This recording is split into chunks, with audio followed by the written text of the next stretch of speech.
So I'd like to introduce Mr. Dilip Kamat, who in our note, just brief note, talked about him. He's originally from Belgaum, still continues to be based there. For the past 40 years or so, he's been very active, mobilizing both persons in both the unorganized sector and in the organized sector. Most recently, he's worked a lot in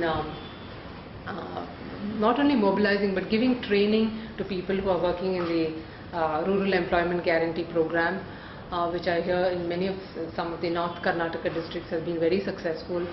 But also looking at holistic development of villages, of regions.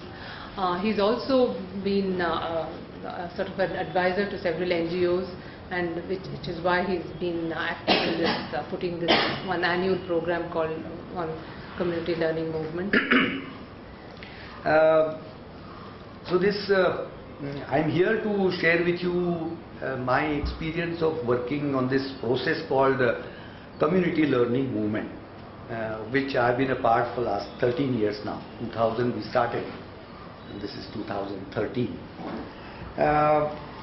Before I enter into what the process is and how it all began, I would like to give you three very small stories. I'm going to do to say that, well, the process itself is so important. Dilip Kamat is not important. I'm saying this in advance because subsequently I will have to talk a lot about myself. I have no other go but to share my experience, so I will be talking about myself. So right in the beginning, let it be clear that the process is what is important and not the person who is standing before you. The stories are like this. The CLM process, which has 6 modules, the second module was taking place in a small village in Hangal Taluk in Haveri district. And in the first module, the participants, they were all rural people. 50% of them were Lamanis.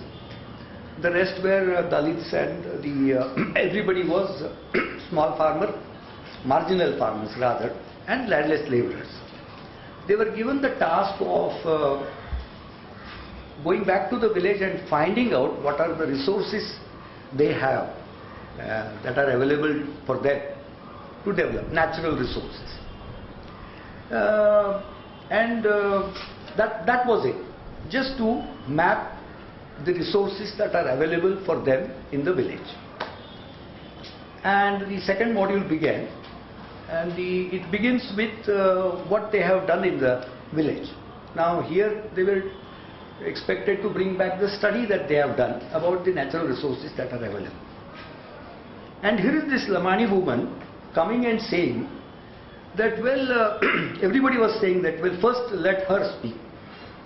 And what she narrated was that she recognized that the Lamanis were given 2 acres of Gauthan land for establishing the houses of the Lamanis some 20 years ago, and that was being cultivated now by the rich farmers in the nearby village.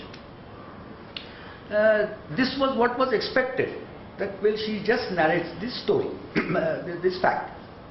But what she did was, when she realized that their land is being cultivated by the rich farmers, she went to the Tahsildar office, who didn't want to take a look into the issue. She went to the Deputy Commissioner's office, and believe it or not, in the 3 months period that was there between the 2 modules, the land was handed over to the Lamanis whom really it belonged. That is story number 1. So that is community learning movement, how effective it is. The second story is from Belgaum district, my own district. In Belgaum Taluk there is a Gram Panchayat village called Bambarga.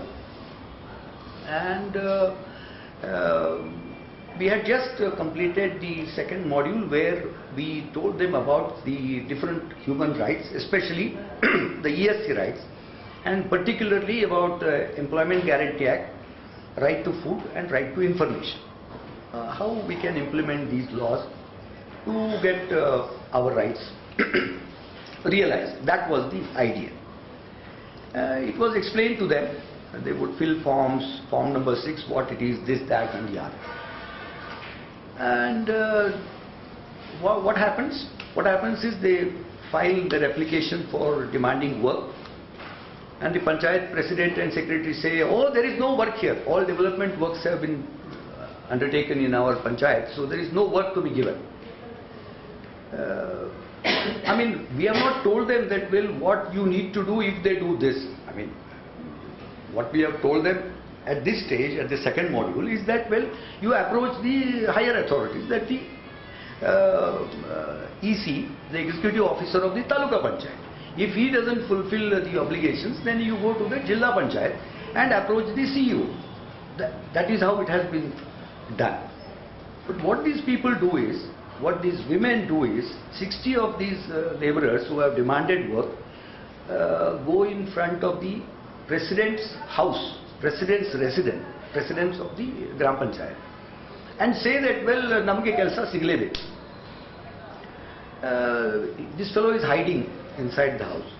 So the wife comes in and he says, what is this? As though my husband has borrowed money from you, you come and sit in front of my house, you go to the office. They said, we have been visiting the Gram Panchayat office last 1 month. He is never to be seen in the office. So we have come to the house now because the president is here. So he is available here. So he has to provide this work. There is this law. They explain to her. And you know what she says? She says she, standing before her, she looks inside the house and accuses her husband that, well, you said that once you become president there will be enough money coming in and you will get all the honor, this, that and the other, and look what has happened. These women come and sit there and shout slogans and they are insulting us, insulting you and whole of our family. So give them whatever they are demanding. Is there an act like this? He said, yeah, it is there. Then come, go to the office and see that the work is given. 3 months later, they come back and say that they got a tank works sanctioned and they start working.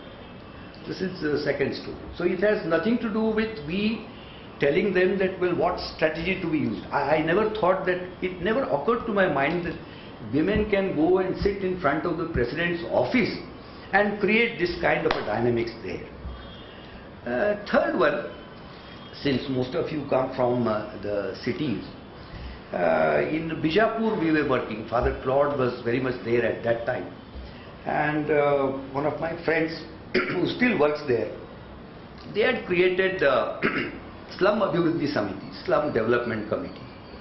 In 16 slums they were working, and they had built the mud houses and whatever was available material. They had built houses, and it was all illegal in the sense they didn't have land patta of the where the houses were built.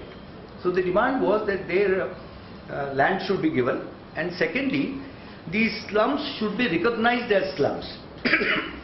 I will not go into the details of what does it mean to be recognized as a slum. But then that was the kind of demand that they had.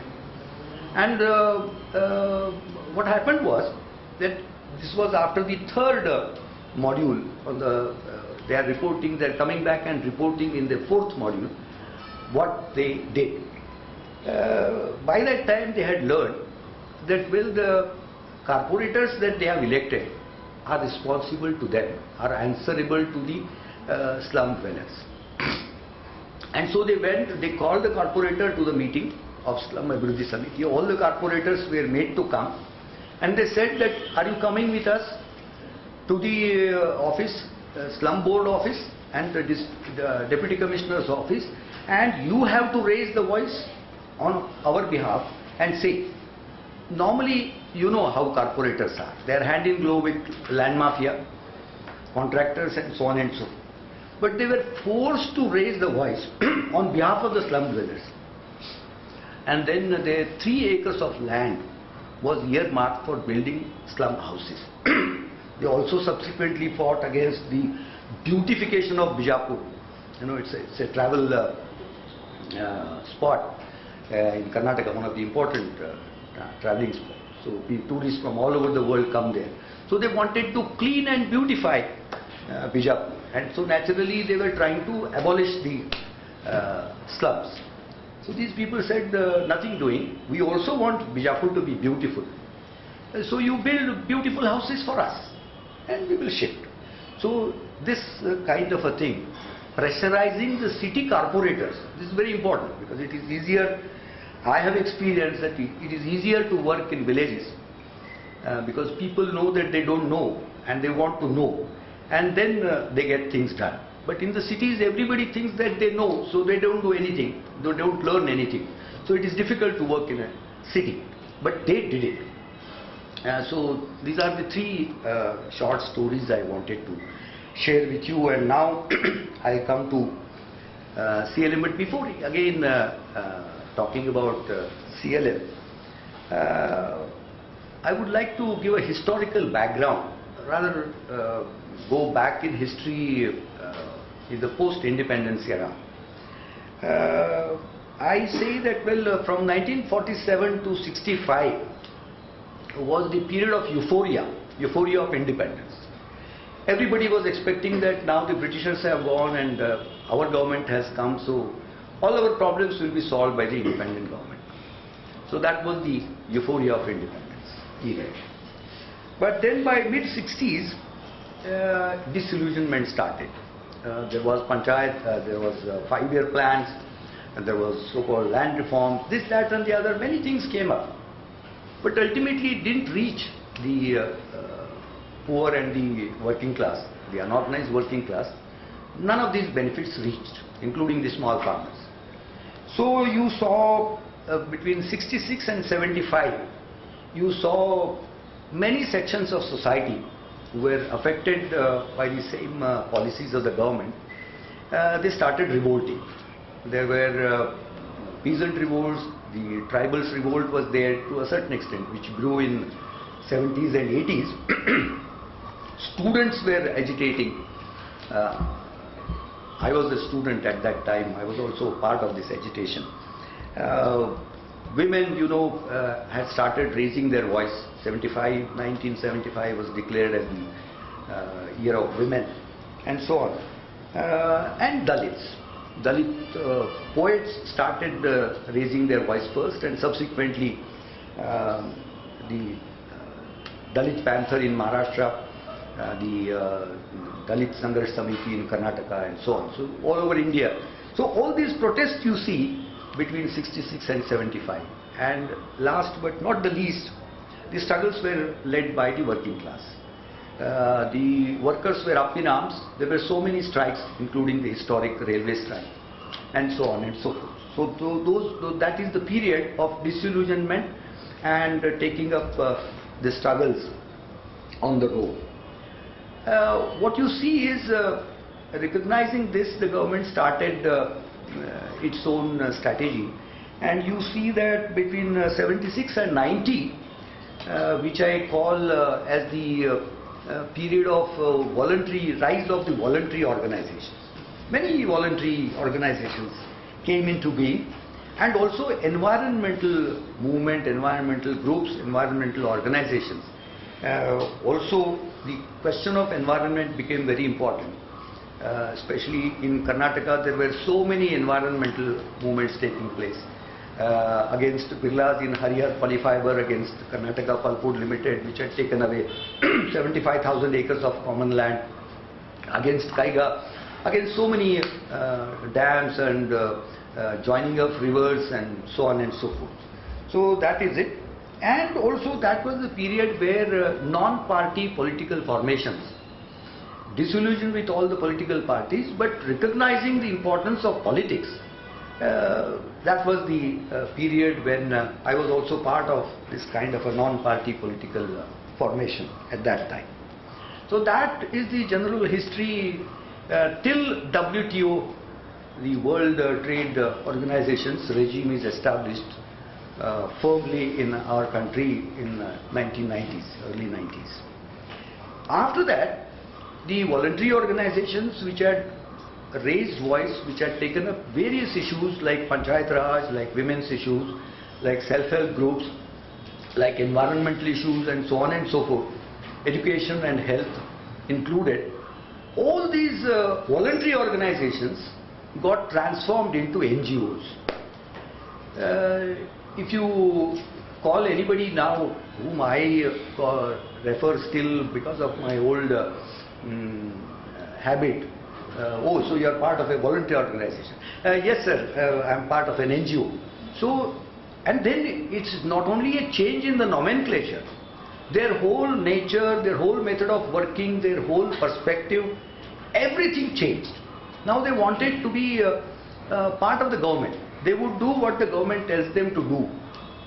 It could be education, it could be health, but they will be sort of less salary giving government servants. So non-government meaning what? They are responsible to nobody.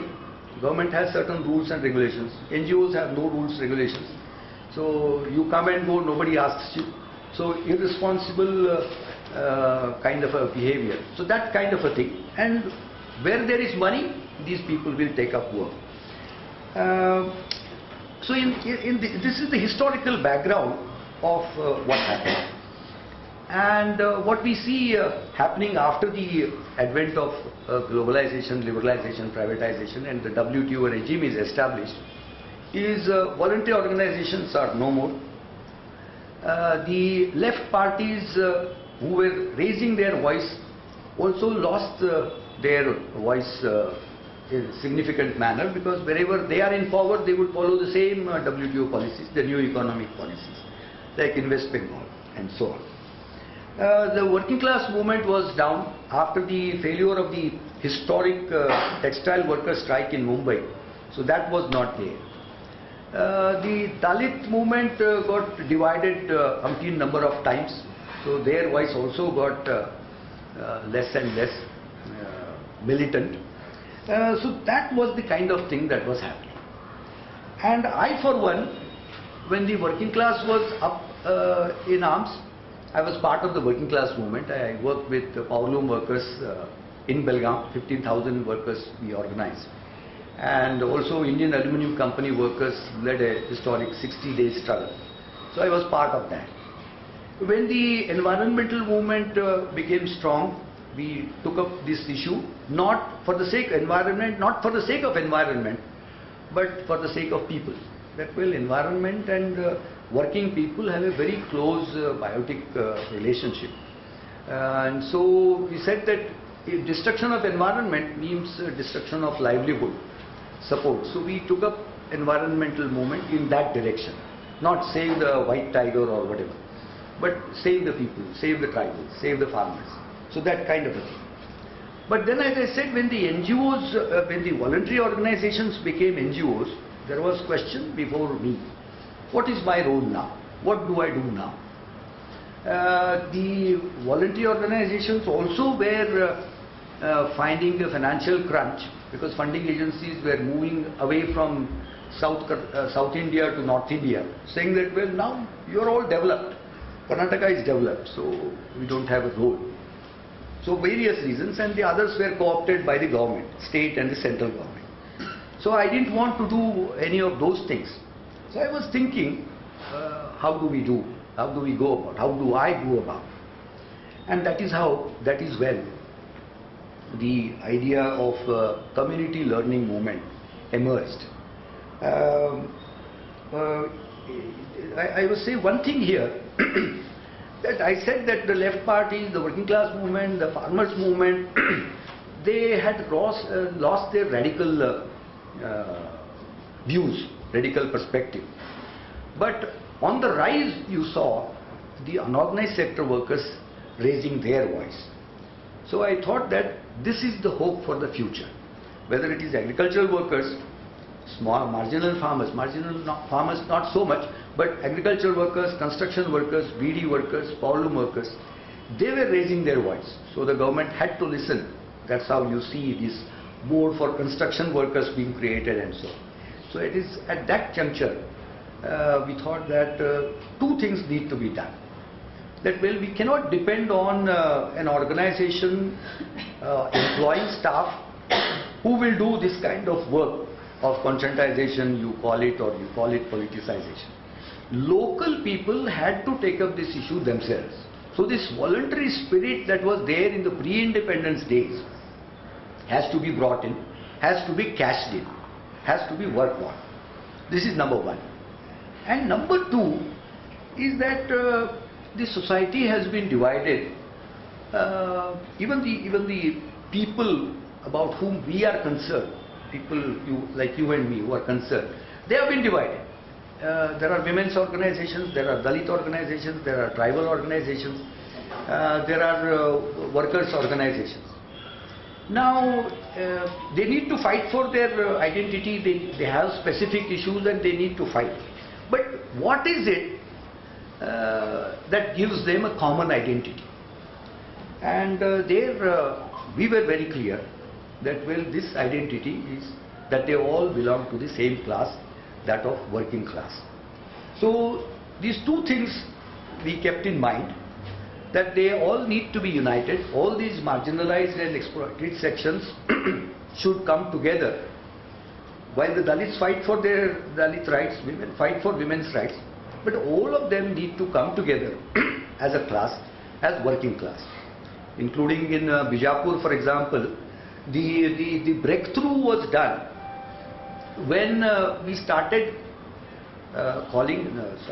when they themselves recognized not as slum dwellers, but workers in the unorganized sectors living in the slums. So this identity, gave them the sense of demanding right. Similar thing is that when the organization started working there, we said we will work with the senior citizens, ವೃದ್ಧಾಪ್ಯ ಜನ, ವೃದ್ಧರು ಜೊತೆಗೆ ಹಿರಿಯ ನಾಗರಿಕರ ಜೊತೆಗೆ ಕೆಲಸ, ಸ್ಲಮ್ನಲ್ಲಿರುವ ಹಿರಿಯ ನಾಗರಿಕರು. We said no. What were they doing? Before they were young sometime, now they have become old. What were they doing? They were also working as unorganized workers. So we said these are retired workers. So the demands should be made by these retired workers as retired workers. So the demand for pension, because they are retired workers. So it built a different kind of a confidence among them, and so that is how it started.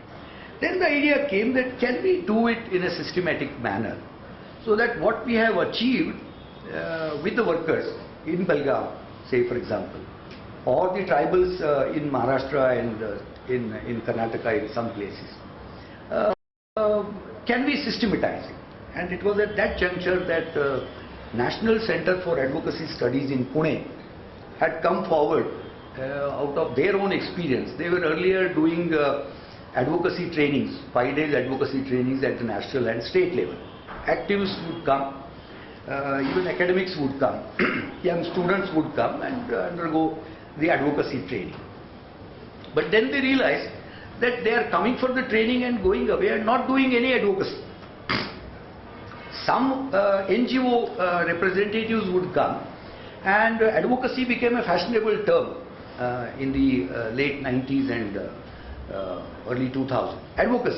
Advocacy became fashionable. Why? Because they thought that by advocating the cause of the poor, we can skip organizing, mobilizing and struggles. So we said that, well, no.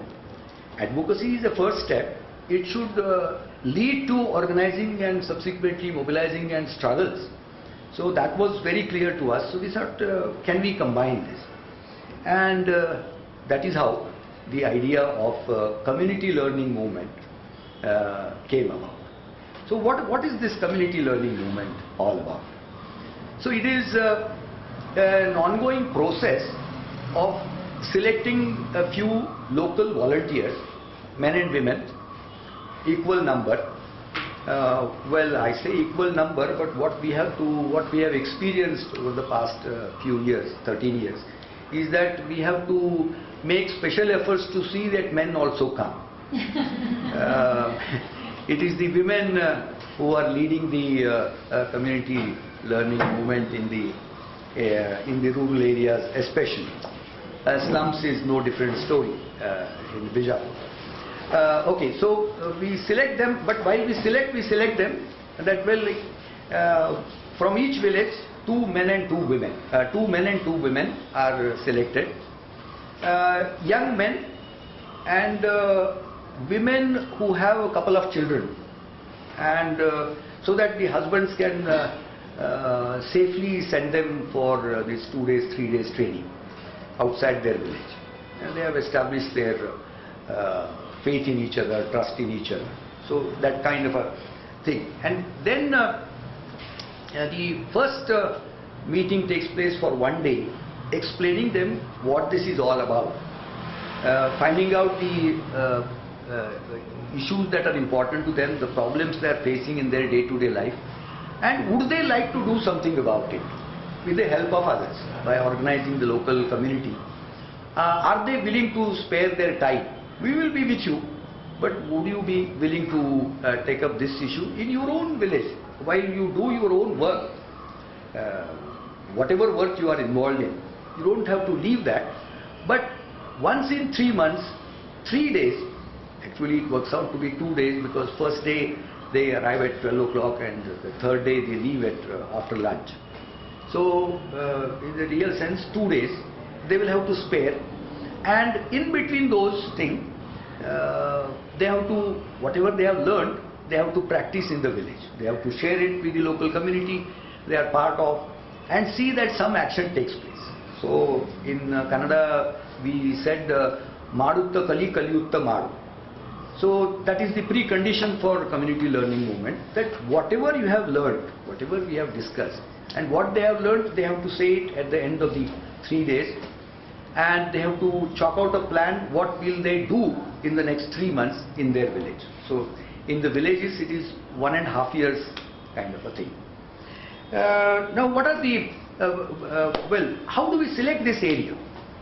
We select this area because some local organization, voluntary organization which has not become NGO yet, is working systematically with a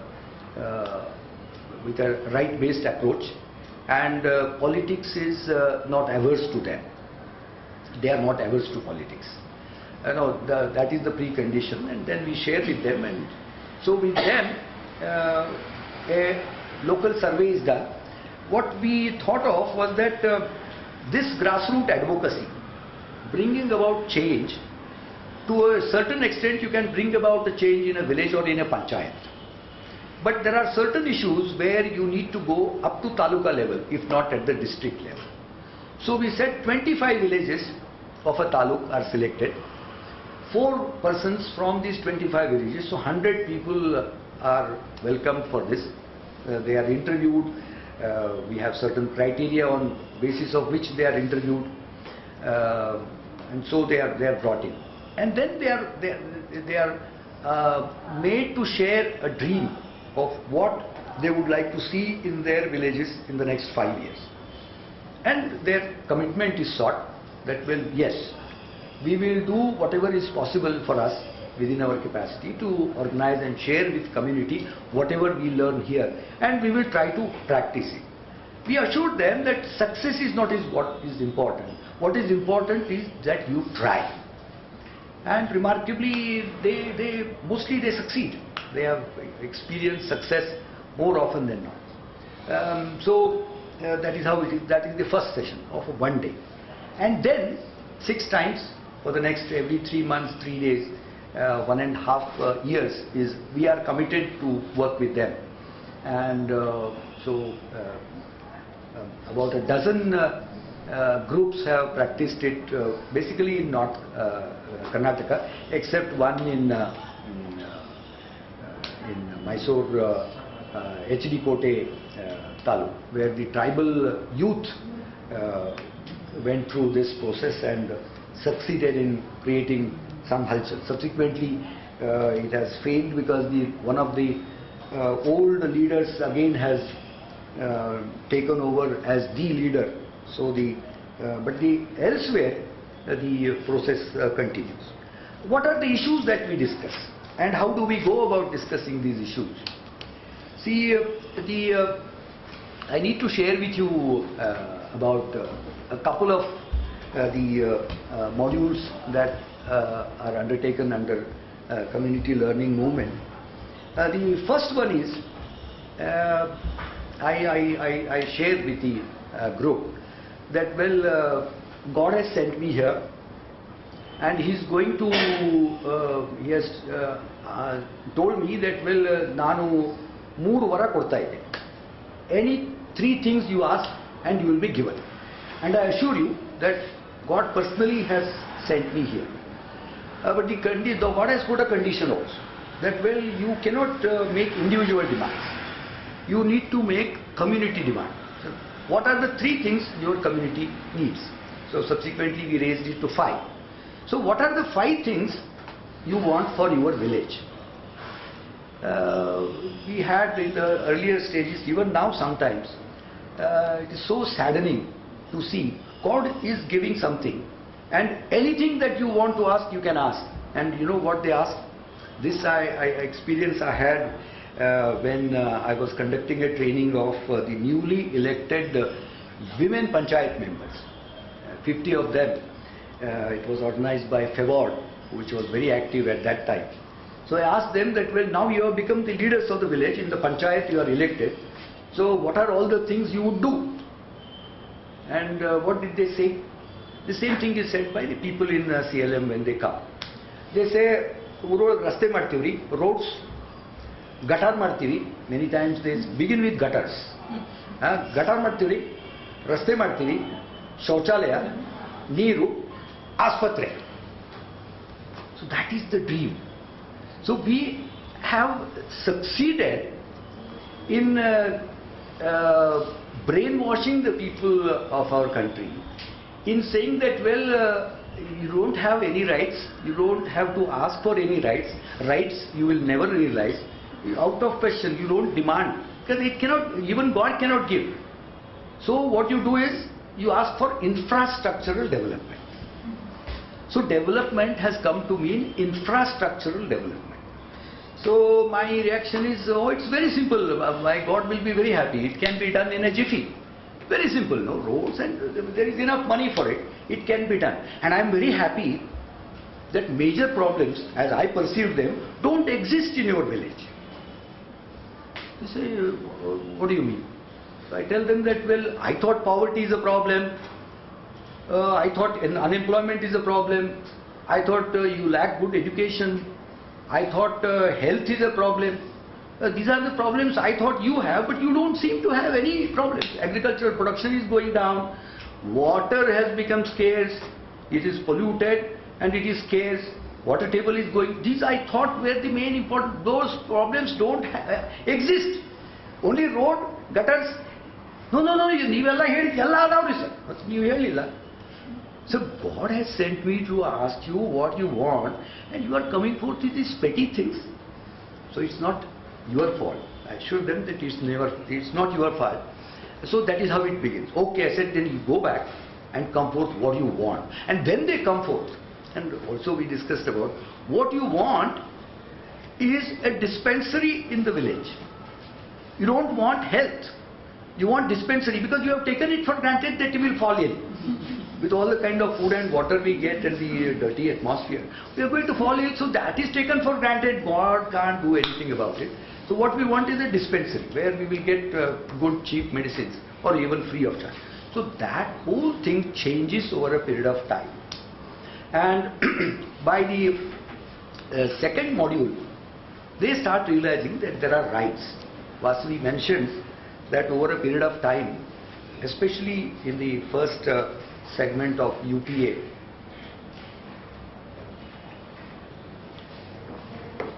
what we saw was the National Rural Employment Guarantee Act coming into being in 2005. A Right to Information Act also came. They go together extremely well. And suddenly villagers realized that, well, villagers also thought that India is a poor country and the government doesn't have money. But they suddenly realized that earlier the panchayats, before 2005, the panchayats were getting 5 to 10 lakhs per annum. And now what we saw was the average funds that were flowing into the Gram Panchayat was more than 1 crore. So they said, where is this money coming from? So, but then, how do we use this money? Where this money has, whether the money really has come. So, combining NREGA with Right to Information Acts immediately is brought in the second module. And they go back and start demanding, and that's how the story that I shared with you in Bambarga Gram Panchayat. Now, Bambarga Gram Panchayat is one of such 300 panchayats in Karnataka. I am saying this on the basis of the union that has been created, the state level union called GRAPUS that has come into being, which has been given by the Karnataka government 300 Gram Panchayats for experimenting with our kind of ideas. Believe me, the Department of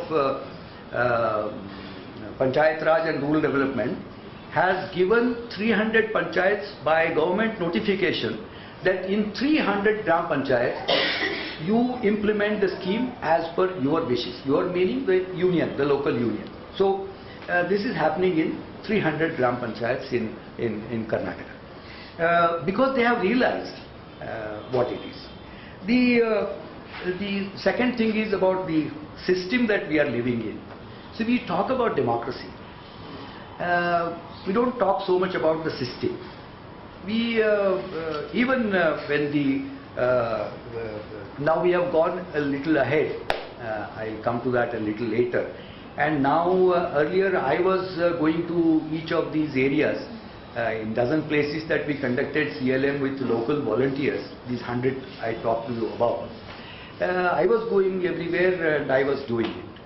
But then the idea came that we need to spread this movement far and wide, and for that we need resource persons. So my friend Harita is here of Human and Institutional Development Forum. So he he came to see in Haveri, in Ranebennur. I was conducting this. There were these 130 people. That young fellow, our Shishya, he said, no, see, if you can do it with 100 people, you do it with 130 people. So Harita said, this is beyond me. I cannot imagine 130 people coming, reporting and learning things and making plans and going back and working on it. So he said, in the evening he asked me, how many years you are going to do this? I said, till I can do it, I am going to do it. He said, no, I mean, you need to do it, of course. But what I am saying is that, well, in Karnataka, only one person doing this. It has such a potential. So we started creating, last 3 years now, we have a 1 year process called community learning movement.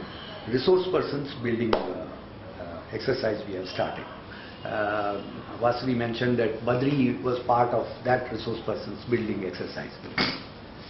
So even there, we ask some of these questions, and what we find is everybody says that there is democracy in India, and this is said by the primary school students, the college students, the university students, the activists. Everybody says there is democracy in India. Then they also define that American bearded old man has defined it very well for us. So government by the people, for the people, of the people say.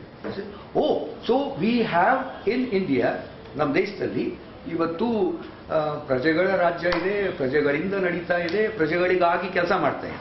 It is ಹೌದಾ? ಇಲ್ಲ sir ಆ ರೀತಿ. I said, but I asked you a question. And you said democracy. You yourself defined democracy. And now you are saying that no, democracy is not working. So then democracy has to be established. So the task before us is to realize that the task before us is we have to establish democracy in our country. Now I don't know how to replace Manmohan Singh or Modi if he comes Prime Minister tomorrow. But in the Gram Panchayat level, can we do something about it? So we will limit ourselves the discussion today for Gram Panchayats. They said yes. So that is how things are explained. And the social system and the state power and the strength of the influence of the education and media, all that is discussed. And all this is done by lecturing, not by lecturing method. The questions are given, groups are made, and they discuss and come back with a chart that, well, this is what we think. And I have to keep on reminding them. Sometimes, for example, what is the reason for poverty? They come forth and say population is the reason for poverty. Now I say, do you really think so? It is not their thinking. Even the villagers come forth with this. I shared it with in the resource persons training that I was talking about water, the water issue in Belgaum, and one primary school teacher had come there, headmaster of a school. So he liked the way I presented, and so he said, on 5th of June, World Environment Day, would you come and speak about environment in our school? It was 6th, 7th standard students. So I said, okay, I'll come. So I went there and I started talking about Parisarat Bagge Matadana, primary school. So I said, but why should I say? I will first find out what you know. So the kids were smart, they answered all the questions. What is Parisara? They explained everything. I said, all right. So I want to know from you, what is the biggest problem our country is facing today? Believe me, 5th, 6th, 7th standard students. What should be the answer? It really floored me. It was such a shock to me. They said population is the biggest problem our country is facing, sir. So I mean, it was a shock to me. It was an eye-opener. I looked at them and I said, oh, so you are the problem of this country. And who created it? Your parents. I said, I really felt so ashamed what education has done to our children. But I said, it's not your mistake. I said, please don't say this. You are such, with beautiful eyes, with all the attention, you are giving all the questions about air and water and sun and soil and forests and trees and all that. And you are a problem of this country. No. Then I explained to them. So I share this story with them to assure the villagers as well as the activists that, well, it is not your fault. We have been brainwashed by the people whose responsibility they want to shirk, and which I call it, this theme runs throughout these 6 modules for the activists, the resource persons, and the 6 modules in 1.5 years throughout in the villages. That what the state has done is it puts the blame on the victims. That you are responsible. You produce more children. You destroy environment. You don't think scientifically. You still follow old methods of agriculture. You don't use scientific agriculture. So you produce less. You are lazy. You didn't go to school. You don't value education. So all the blames are put, and also the victims are victimized. So the first task before us, I consider, and I have succeeded fairly well in all my life, is that first of all we have to get rid of this blame. That, well, like we say that, well, the white people called us white man's burden. The yellow colored and the brown colored and the black colored people are white man's burden. But now we know who is burden on who. So that sense has to come. So the first thing has to be there is they need to be disillusioned about the value of the present sort of education. So after that is done, then there is a clean slate, and then I keep saying this, keep reminding them that you think for yourself and come forth. For example, the other discussion that takes place is what is development. What is development? Again, we are totally brainwashed that infrastructural development is development. I asked them that, well, isn't India developing? Everybody says India is developing. Then I asked, okay, India is developing, all right. So, what according to you is development? They come forth and say that everybody should have education, everybody should be healthy, girl children should need to be protected, agricultural production should increase, everybody should get a job, and so on and so forth. So all this is happening today, more and more in India. No, nothing of this is happening. But India is developing. So where does this come from? Where this myth comes into our mind as the gospel truth? So that that is questioned, and subsequent to that, then we say that, well, but all is not dark, all is not lost. We have first, okay, before I go into that last one, another issue to reinforce the feeling of they being somebody, that needs to be established. And one exercise that we do is what is wealth? That thing is discussed. And I see a remarkable difference when I discuss it in the village and I discuss it with students and other educated people. In the village, I say wealth is what we use for our livelihood, which enriches us. They say that. So what are the things? ನೀವು ಶ್ರೀಮಂತರು ಅಂತ ಯಾವಾಗ ಹೇಳ್ತೀರಿ? ನಮ್ಮ ಹತ್ರ ಭೂಮಿ ಇರಬೇಕು, we need to have land, house, enough food, enough clothing, shelter, education, arogya, health. So they list it up. Enough water, all that. Money doesn't come when the villagers talk about what is wealth. So that is it. But the educated people, they say money. We need to have money. So that is the difference. What education does is this. So then we say, let us find out whether we can talk about our village, we can talk also about the country. So what do you think? So what is wealth? How is this wealth created? Whether it is food or buildings or whatever, how is it created? People know this answer very well, that well, it is the natural resources, Nisarga Sampattu, Mattu Manava Shrama. They say men, people, human beings, but I say no. Human beings are there, lot of human beings who don't do any work. Any wealth gets created? No. So it is human labor and natural resources.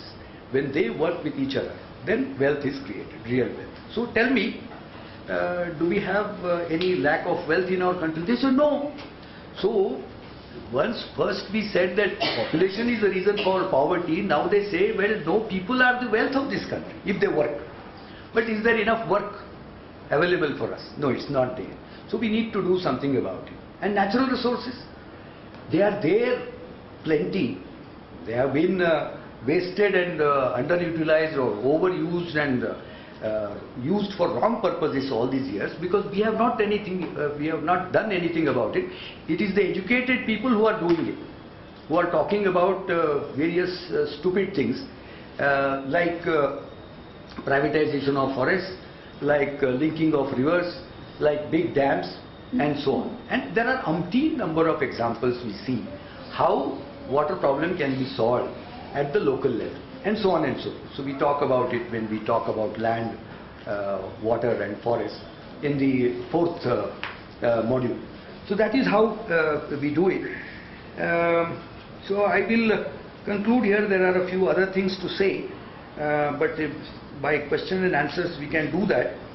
Only thing I would add is there are three things. One I already mentioned, that what unites the different sections of marginalized among the poorer communities as Dalits and women and tribals and scheduled castes and the workers and poor farmers, is that they all belong to one class, and that is working class. This class is dealt with, and we say that, well, today capital is ruling over labor. So what we need to do is, so this is a fight of labor against capital. So that fight is made clear on. Then we also deal with gender and caste, because most of the rural people who come for this particular thing belong to working class in the villages I am talking about. And mostly they belong to either Dalits or tribals or minorities. very few of them would be knowing reading and writing skills, but they are very committed and all that. So gender and caste also is discussed in the way that they would appreciate. So that is done. Religion, spirituality, secularism and communalism also is discussed there. And as I said already, human rights is talked about, especially the economic, social and cultural rights, and the implementation of getting things done by we acting on it, and how to go about organizing, mobilizing and different kind of struggles. Struggles are of various kinds.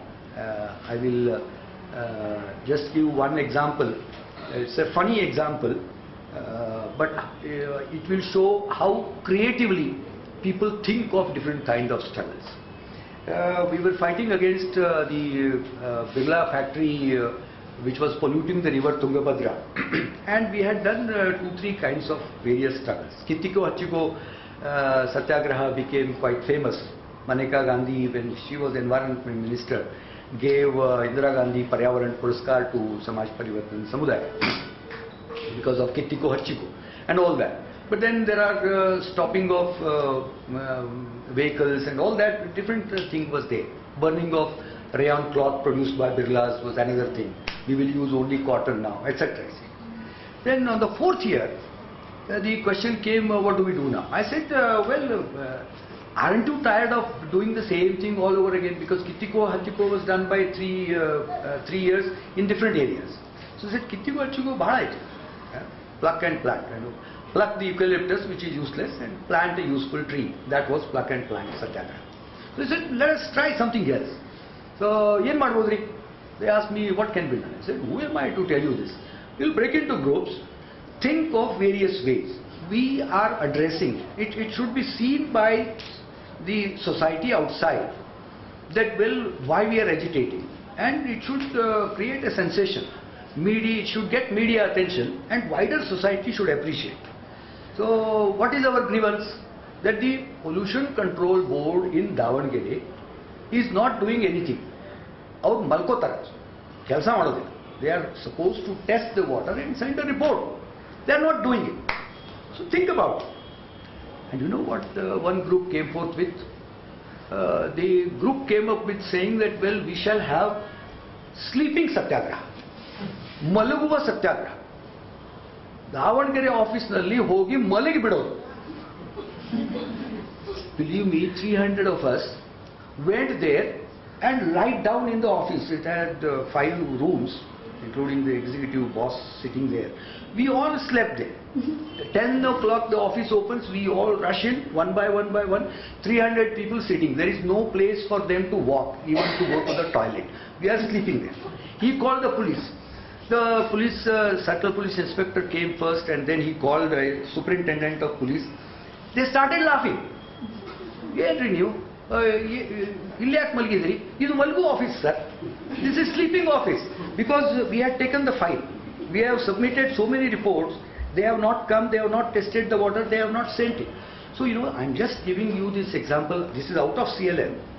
But, this example initiates a cycle among them to think about various kinds of struggles that earlier what they think is the general reaction is our society is so violence ridden. They say that, well, this satyagraha shanti ಈಗ ಅದು ಗಾಂಧಿ ಮಾರ್ಗ ನಡೆಯುವುದಿಲ್ಲ. ಈಗ ರಕ್ತ ಸೋರ್ಬೇಕು ನೋಡ್ರಿ, ಕಲ್ಲು ಒಗಿಬೇಕು, ಬೆಂಕಿ. So I said, all right. So we discussed that well, which violent struggles you have seen succeeding? Then they say, oh, Nargund ಬಂಡಾಯ, ರೈತರು ಹೋರಾಟ ಆಗಿತ್ತು ನೋಡ್ರಿ ನರಗುಂದ ಒಳಗೆ. ಏನು ಪೊಲೀಸರ ಗಾಡಿಗೆ ಬೆಂಕಿ ಹಚ್ಚಿ ಫೌಜ್ದಾರನ್ನ ಕೊಂದಬಿಟ್ರಿ, ತಹಸೀಲ್ದಾರ್ ಕಚೇರಿ ಎಲ್ಲ ಕಾಗದ ಸುಟ್ಟು. I said, very good. What were the demands of the farmers? They list out. Some of them they don't remember. I supplement them that these were the demands. And now, thanks to the satyagraha there, violent satyagraha, militant satyagraha, all the demands have been met. Yadri sara, you atmatya ಮಾಡ್ಕೋತಾರೆ, ಆವಾಗ ಮಾಡ್ಕೋತಿದ್ದಿಲ್ಲ. I said, but then what is the purpose of your struggle? You want to show how militant you are, or you want to succeed? So you want to succeed, then you have to try different ways and doing. So that is how we come about. The CLM still holds true as far as the rural people are concerned. But I told you about our partners. In the first two processes of 6 modules, I knew certain people who were working on right-based issues, so we took them. We said, you send your second-line leadership, and they will be trained as resource persons, and they did a wonderful job.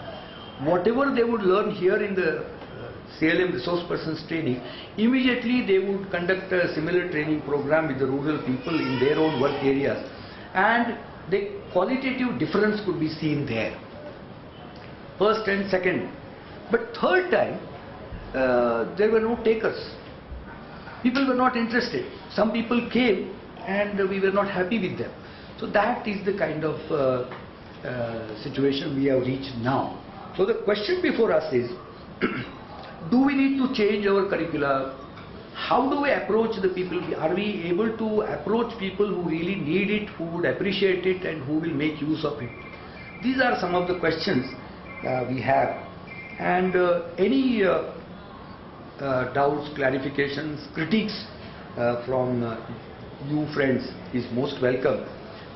Harita is here, who, as I said, raised this particular thing from me as a person doing CLM with the grassroots to a level of making it a more organizational thing by inducing others to take up similar kind of work elsewhere in Karnataka.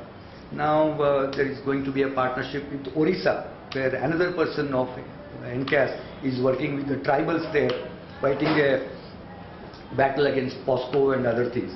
So now we are going to partner and do this resource persons training in Orissa.